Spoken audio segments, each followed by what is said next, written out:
यहाँ एक सवाल है जिसका हमको माध्य ज्ञात करना है, जो वर्ग अंतराल दिया हुआ है और बारंबारता।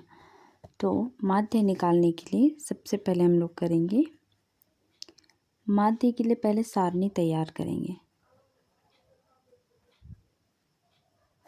सारणी हम लोग का इस प्रकार से रेडी होता है।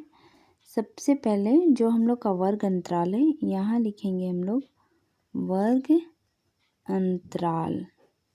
नेक्स्ट आएगा हम लोग का बारंबारता। फिर ये जो माध्य के लिए रेडी करते हैं, फिर आएगा हम लोग का वर्ग चिन्ह यानी xi। फिर आएगा हम लोग का ये दोनों को मिला के fi इंटू xi। ठीक है। अब वर्ग अंतराल में जो जो हम लोग का सवाल में दिया हुआ है, उसी में से हम लोग को यहाँ पर लिखना है। जो पहले से ऑलरेडी सवाल में ही ये सारा चीज़ रहता है, वर्ग अंतराल। तो सबसे पहले हम लोग इसको लिख लेते हैं और लिखने के बाद ही बाकी प्रोसेस यहाँ से हम लोग बढ़ेंगे। तो ये रहा हम लोग का वर्ग अंतराल, यहाँ पर से हम लोग लिख लिया। और बारंबारता, जो हम लोग का बारंबारता है, ये भी क्वेश्चन में दिया हुआ है। तो फिर इसको इस तरह से लिखने के बाद यहाँ पर है वर्ग चिन्ह,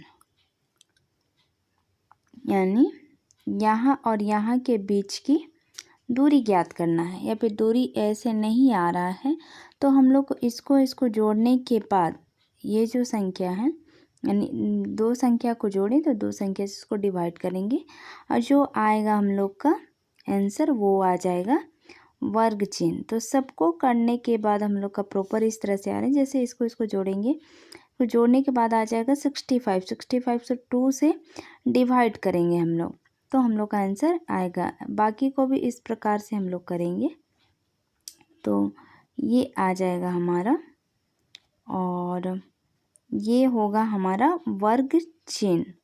माध्य निकालने के लिए ये सब चीज़ों का बहुत ज़रूरी है।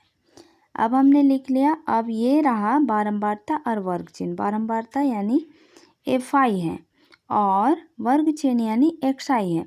तो ये दोनों को आपस में गुना करेंगे। गुना करने के बाद जो आएगा ये हो जाएगा हमारा fi इंटू xi। ओके। तो बाकी जैसे इनको भी गुना करते हैं ये, तो ये दशमलव में है, दशमलव नहीं हटेगा, वो भी हमारा गुना, मतलब उसको भी गुना करने के बाद हम लोग लिखेंगे इसको। तो गुना करने के बाद हमारा इस प्रकार से आ रहा है। ये हम लोग लिखते समय हमेशा ध्यान रखिएगा कि जो भी हम लोग का ये दशमलव है, पॉइंट है, तो ये दशमलव सीधा में हो ताकि हमें जोड़ने के लिए कोई दिक्कत ना हो। इस तरह से हम लोग लिखते जाएंगे। ये हो गया हमारा प्रॉपर। ओके। एंड यहाँ हम लोग लिखेंगे इसका टोटल भी हम लोग को निकालना होगा। जैसे इसको हम लोग जोड़ते हैं तो देखिए ये आ जाएगा 12 या 10 और 25 और ये आ जाएगा 28 और ये 30 यानी 30। ये आएगा सिग्मा fi बराबर 30, ये आ जाएगा। ओके। एंड यहाँ इसको हम लोग इसको जोड़ेंगे, इसका टोटल करेंगे। ठीक है। तो दशमलव को दशमलव के रूप में लिखेंगे। 10 का 0 आ जाएगा, हाथ में 1, और ये इधर आ जाएगा 10 15 और ये 25 26 एक हाथ में है, वो 26 आ जाएगा। इस तरह से हम लोग लिखेंगे इसको।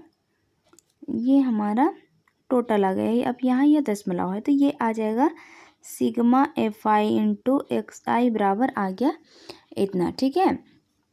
अब हम इसको माध्य ज्ञात करेंगे कैसे। तो माध्य ज्ञात करने के लिए हमने सारा इसका सारणी रेडी कर लिया है।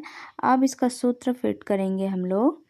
इसका सूत्र होता है x bar equal to sigma fi into xi by sigma fi equal to, देखिए सिग्मा fi हम लोग का आया है जितना हम लोग ने इसको लाया था लिखेंगे, और ये है हम लोग का FI। ओके, एंड ये दशमलव के बाद का 0 ओनली है तो उसका कोई वैल्यू नहीं है, तो ये आ जाएगा इस तरह। अब इसको हम लोग डिवाइड करेंगे प्रॉपर तरीके से, तो काटने के बाद आएगा हम लोग का, जैसे ये 0 0 कट जाएगा, ठीक है, आएगा 3 छक 18 और 3 दूना 6 इक्वल टू आएगा 62 आंसर।